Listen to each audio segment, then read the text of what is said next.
ওদের একটা সংস্কৃতি আছে, ঠিক আছে? পুরীর মন্দিরে একটা সংস্কৃতি আছে, একটা ঐতিহ্য আছে, সরি আমি ভুল বললাম, একটা ঐতিহ্য আছে। আর এখানে কি যাদের চাকরি চলে গেছে তাদের কি পুরীর মন্দিরে কি তারা কি ঝাঁট দিতে যাবে ওখানে বসে বসে? তাহলে যাদের চাকরিগুলো চলে গেছে তাদেরকে কি ওখানে মুখ্যমন্ত্রী কি তাদেরকে ঝাঁট দিতে যাবে নাকি?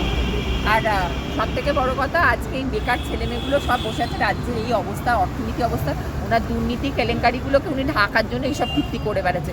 পুরীর মন্দিরের সাথে ওনার মন্দির কোনোদিনই হবে না। ওই দেখতেই বাইরে হচ্ছে, বা রবীন্দ্রনাথের দীনদান দেখেছেন তো, সেই বড় মন্দির করেছে, পাপ পাপ পাপ বলেছে না, বাপকে ছাড়ে না, আগে অভয় বিচার পাক তারপর হবে।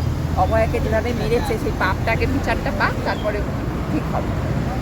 ওনার দুর্নীতিগুলো সব বেরিয়ে গেছে, এখন উনি কী করছেন দেখুন। আমার নিজের দুর্নীতিগুলো বেরিয়ে গেছে, সেই দুর্নীতিটাকে ধামা চাপা দেওয়ার জন্যে উনি এইসব, আর এইসব ওনার সংস্কৃতি, ওইসব এদেরকে নিয়ে গিয়ে ওখানে গিয়ে সব সংস্কৃতির মনস্ক লোক নিয়ে পুরীর মন্দিরের সাথে কোনো অ্যাঙ্গেলেই কখনো কম্প্যারিজন আসবে না।